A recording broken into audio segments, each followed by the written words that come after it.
Good morning বন্ধুরা, welcome back to my channel. চলে এসেছি তোমাদের সামনে একটা ভিডিও নিয়ে। আজকে ভিডিও এই ঠাকুর দেখিয়ে তোমাদের সাথে ভিডিওটা শুরু করি প্রত্যেক দিনের মতো। তোমরা যে যেখান থেকে আমার ভিডিওটা দেখবে তোমাদের সবাইকে স্বাগত, অনেক অনেক ভালোবাসা। আজকে একটা রেসিপি করব, সেটাই তোমাদের সাথে শেয়ার করব। আর কিছু বলার নেই, চলো বন্ধুরা এবার রেসিপিটা আমি শুরু করি দিই। টাটা। আলু আর ডিমটা না সেদ্ধ করে নেব। আর এখানে আমি প্রেশার কুকারের মধ্যেই সেদ্ধ করব। গরম জল বসিয়ে দিয়েছি।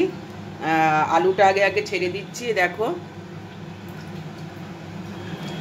আজকে অনেকগুলো ডিমের ডালনা করব, কেন আলু অনেকগুলো দিলাম।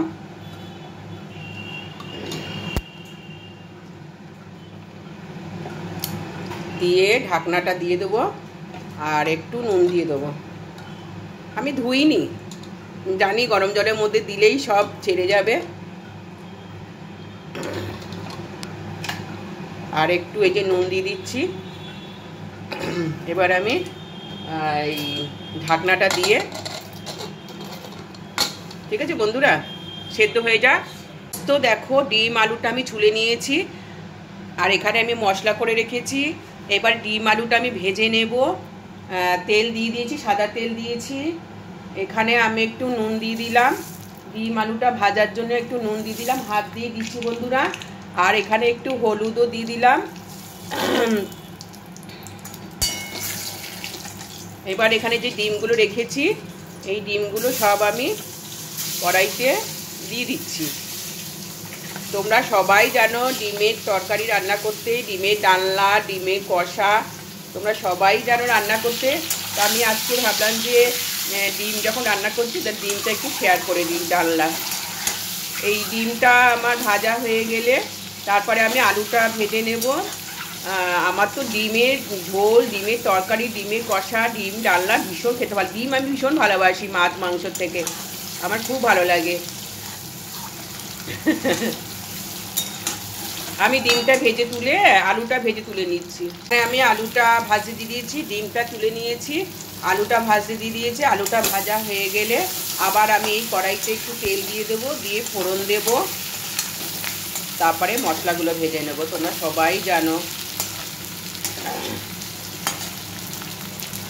আলুটা ভেজে তুলে নিয়েছি। এবার এর মধ্যে আমি আবার সাদা তেল দিয়ে দিয়েছি, আর এখানে একটু গোটা জিরে রেখেছি, এই জিরেটা আমি দিয়ে দিলাম। দুটো তেজপাতা দিয়ে দিচ্ছি, আর একটু গোটা গরম মশলা আমি দিয়ে দিলাম।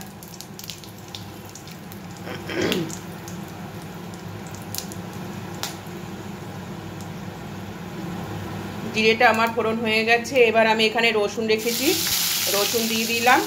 এখানে বড় 3টে কোয়া রসুন আছে।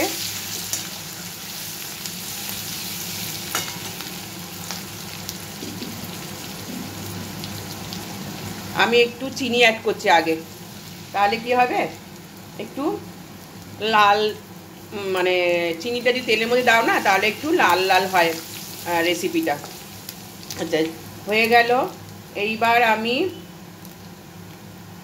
পেঁয়াজ বেটে রেখেছি, সবই হাত দিয়ে দিচ্ছি, পেঁয়াজ বেটে রেখেছি, পেঁয়াজটা দিয়ে দিচ্ছি বন্ধুরা। পেঁয়াজটা একটু আমার কষানো হবে, তারপর আমি আদা দেবো, ঠিক আছে। পেঁয়াজের কাঁচা গন্ধটা চলে গেলেই আদাটা দেবো। আমার পেঁয়াজটা কষানো হয়ে গেছে। এইবার আমি আদা বেটে রেখেছি আমার নিজের পরিমাণ মতন, যেহেতু কতগুলো ডিম আলু আছে তাই জন্যে আমি আদাটা দিয়ে দিলাম। এইবার আদা দিয়ে আমি একটুখানি জল দেব, একটু জল দেব আদাটা কষানোর জন্যে। এইবার আমি কী কী মশলা দেবো বন্ধুরা, তোমরা সবাই জানো। এখানে আমি হলুদের গুঁড়ো রেখেছি, লাল লঙ্কার গুঁড়ো, জিরে ধনের গুঁড়ো, লঙ্কা, নুন, মিষ্টি, সবই মিষ্টি আগে দিয়ে দিয়েছি, টমেটো, এইগুলো সব আমি দিয়ে দিলাম। এইবার একটু আবার জল আমি দেবো এখানে, আবার জল দিয়ে দিয়ে আমি মশলাটা কষিয়ে নেব বন্ধুরা। মশলা তুমি যত কষাবে ততই স্বাদ হবে তরকারির। যত মশলা কষাবে, আমি একবার মশলা কষিয়ে নিলাম, তারপর আবার একটু কষাবো, এটা একটু কষানো হয়ে যায়, তারপর আবার আমি ফিরে আসছি। আমি আর একটু জল দেব, আর একটুখানি জল দিয়ে আর একটু জল দিয়ে আমি মশলাটা কষিয়ে নেবো। তোমাদের বললাম মশলা যত কষাবে, কাঁচা গন্ধটা যত চলে যাবে, তত তোমাদের স্বাদ হবে তরকারি। আমি তাই আবার একটু জল দিয়ে কষিয়ে নিই। আর টমেটোটা ভালো করে গলিয়ে দেবো। এর মধ্যে নুন দেওয়া হয়ে গেছে, মিষ্টি দিয়ে সব মশলা দেওয়া হয়ে গেছে। কষানো হয়ে গেলে এবার আমি জল দেব। এই দেখো বন্ধুরা, আমার মশলাটা কষানো হয়ে গেছে। অনেকক্ষণ ধরে মশলা কষালাম, তেলটা উঠে গেছে আমার, আর কষাতে হবে না। তেল যখন উঠে গেছে মশলা আমার রেডি হয়ে গেছে। এইবার আমি জল দিয়ে দেবো।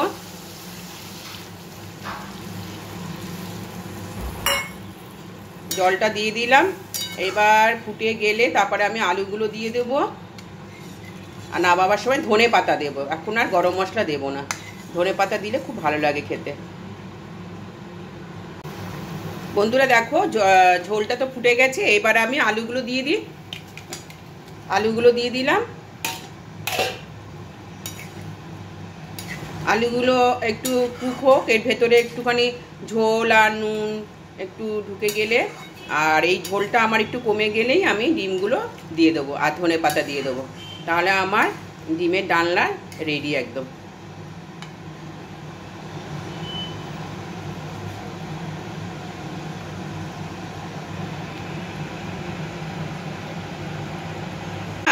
আলু সিদ্ধ হয়ে গেছে। এবার আমি ডিমগুলো ছেড়ে দেব। এই দেখো ডিমগুলো আমি দিয়ে দিচ্ছি।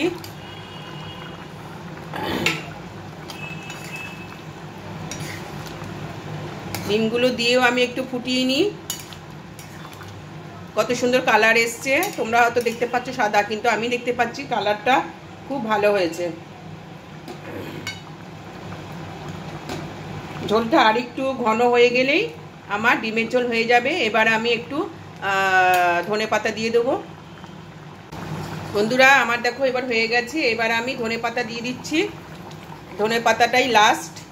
আর এখন ধনে পাতা দিলে সব তরকারিতেই ভালো টেস্ট আসে। এখন আর গরম মশলা ব্যবহার করি না। তোমরা চাইলে গরম মশলা দিতে পারো, অসুবিধে নেই। আমার এই ডিমের ঝোল বা ডিমের কারি বা ডিমের ডালনা কার কার ভালো লাগলো আমাকে কমেন্ট করে জানাবে, ঠিক আছে?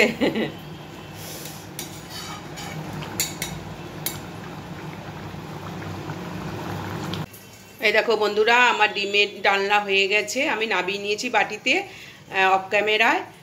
আর তোমাদের যদি এই রেসিপিটা ভালো লেগে থাকে প্লিজ আমাকে লাইক কমেন্ট শেয়ার করে দিও। চলে আসবো তোমার ব্লগ ভিডিও নিয়ে। তুমি সবাই ভালো থেকো, সুস্থ থেকো। Thank you. আজকে রেসিপি হলো ডিমের ডালনা, তোমাদের সাথে শেয়ার করব।